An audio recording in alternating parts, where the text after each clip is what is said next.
Was Islam in the Americas before Columbus? I believe on the basis of his sound historical evidence that it was. If it was, one of the things that we would expect is that it was in harmony with Native Americans. Because again, this is its pattern, and especially if the Mandingos of West Africa are one of the main sources.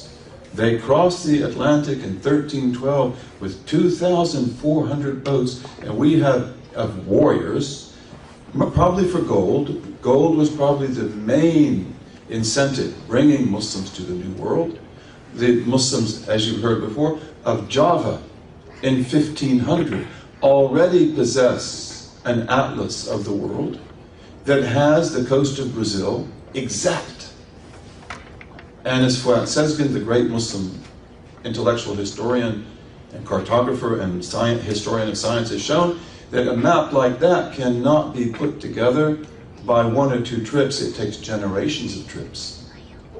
So again, if the Muslims were here, then they would have probably come into the Native American tribes without dislodging Native American culture. And there are Cherokee Muslims, I know some, who say that this was the reality in the Cherokees. One brother that I know, his grandmother was from the Wolf tribe of the Cherokees, which is the shaman tribes. They're the ones with the spiritual seekers. And he said that his grandmother told him, and I trust him to be speaking the truth, that Islam was in the Cherokees, but they wouldn't tell white people. And whenever white people asked about the religion, they give them the old Cherokee religion, because the Native Americans have a rich tradition in this land and in the United States. And, again, if you begin to bring things from Native America into your culture, which you can do easily, because like if you look at the way that Sequoyah, the great Cherokee chieftain, dressed, he dressed like I'm dressed right now. He wore turbans like this. Always, what's behind that? And we can talk about that later. And you look at the rugs, you look at the dress of Sequoyah. If I were to come into this room dressed like Sequoyah, the great Cherokee chieftain, you would think I was a Muslim. Look at his leggings, look at the Cherokee women. And they covered like, look at the Apaches.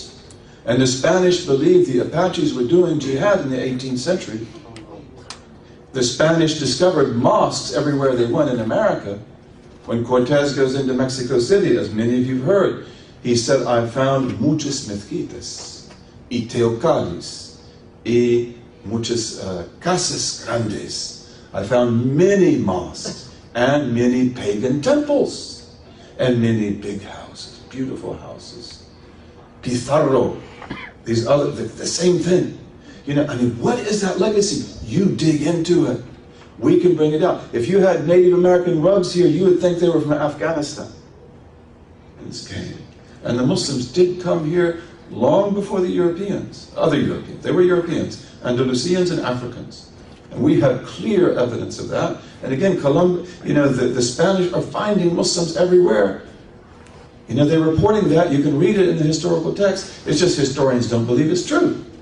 They say this is Don Quixote, he's charging windmills, he thinks they're giants. It's not true.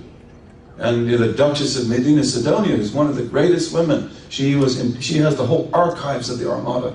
And she wrote a great book about Muslims in America, before that, based on the Spanish Armada archives. She said, Cortez, the conqueror, cannot tell the difference between a mosque and a pagan temple. She said, who would believe that?